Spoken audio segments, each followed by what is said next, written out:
Thirsty Crow. One day a crow was feeling very thirsty. He looked for water here and there. After a long time, he saw a pot of water, but there was a very little water in it. He thought of a plan.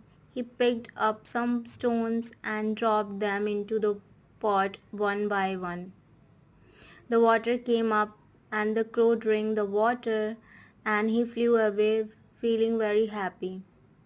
The moral of the story: where there is a will, there is a way.